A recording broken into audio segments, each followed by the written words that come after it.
Hello नमस्कार, मी Ranjana होमकुक Ranjana channel वरती आपले सर्वांचे मनापासून स्वागत आहे। चला तर मग आजच्या नवीन रेसिपीला सुरुवात करूया। आपण इथे बनवतोय पुरी।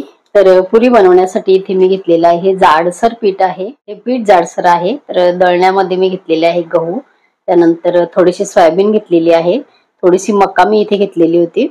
असं मिक्स हे मी दळून आणलेलं आहे। तर हे जाड आहे रव्या टाइप मध्ये। आणि आता ह्याच्यामध्ये आपलं जे चपातीचं आपण पीठ घेतोय गव्हाचं ते मी इथे घेणार आहे।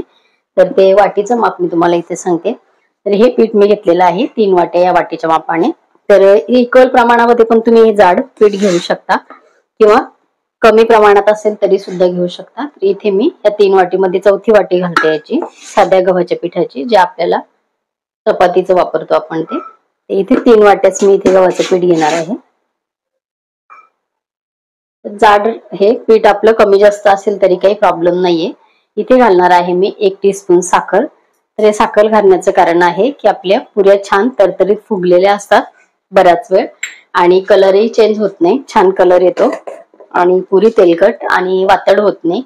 इथे चवीपुरतं घालणार आहे मीठ।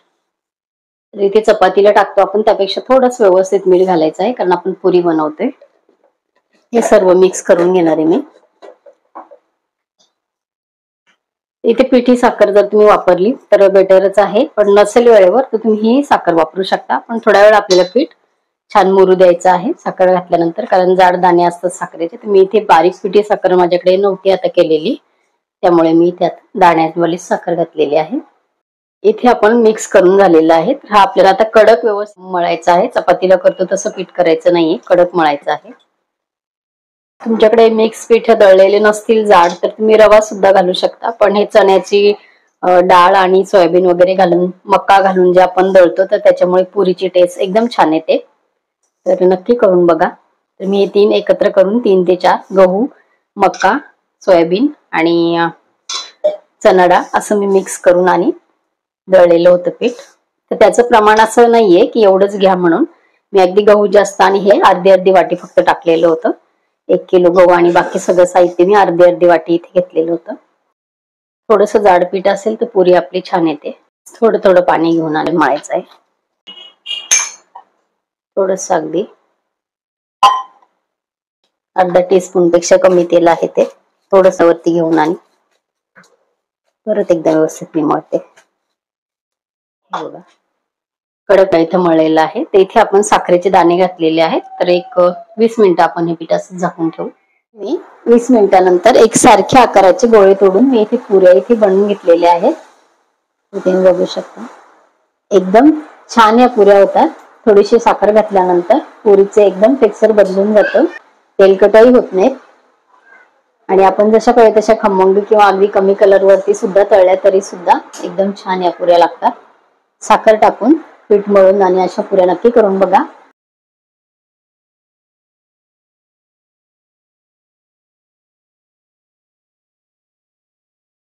तर इथे संपूर्ण पुऱ्या माझ्या तयार झालेल्या आहेत।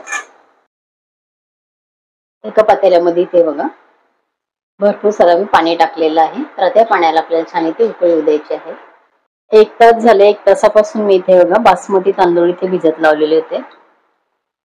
एक एक दाणा याचा अगदी फुलला जातो हे बघा, आणि भात आपला एकदम मोकळा मोकळा होतो आणि खूप प्रमाणामध्ये फुलून येतो तो। तर आपलं पाणी गरम होते। आपले तांदूळ आपण भिजत लावलेलेच आहेत।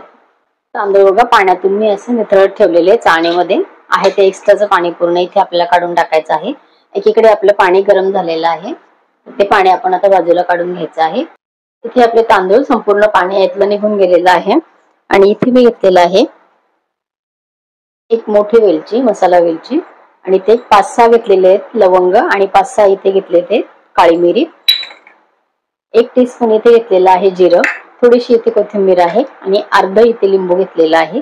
तर पाणी आपलं गरम झालेलं आहे, बाजूला आपल्याला काढायचं आहे। आणि इथे तेल किंवा तुपाचा तुम्ही वापर करू शकता। मी इथे तेल वापरणार आहे, तुम्ही 2 टीस्पून तुपाचा वापर सुद्धा इथे करू शकता। भात बनवायला सुरुवात करूया। इथे पाणी गरम झालेलं आहे, ते दुसऱ्या भांड्यामध्ये मी इथे काढून घेते।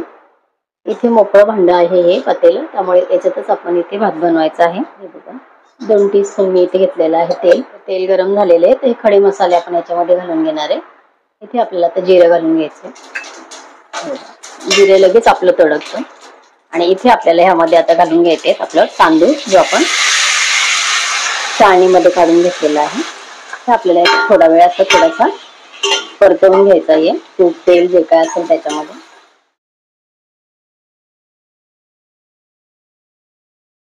इथे आपण तांदूळ 2 मिनिट छान याच्यामध्ये परतवून घेतलेले आहे. हे बघा. आता इथे आपल्याला घालायचं आहे गरम पाणी.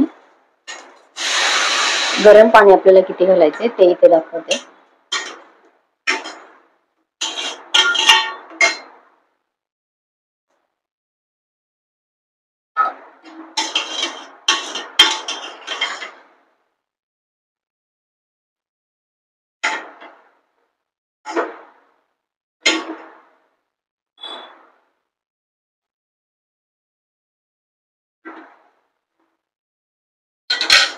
तांदूळ आपले भिजलेले असतात, तर हे एवढं आपलं बोट जाईल तांदळाच्या वरती, एवढं पाणी आपल्याला इथे घालायचं आहे. लिंबाचा रस काढून घेतलेला आहे. चाळणीमध्ये घालून तुम्ही ते लिंबाचा रस याच्यामध्ये घालून घ्या. बिया वगैरे असतात ते वरती राहून जातात. इथे आपल्याला आता चवीपुरतं मीठ घालायचं आहे. इथे आपल्याला चवीपुरतं घालायचं आहे मीठ.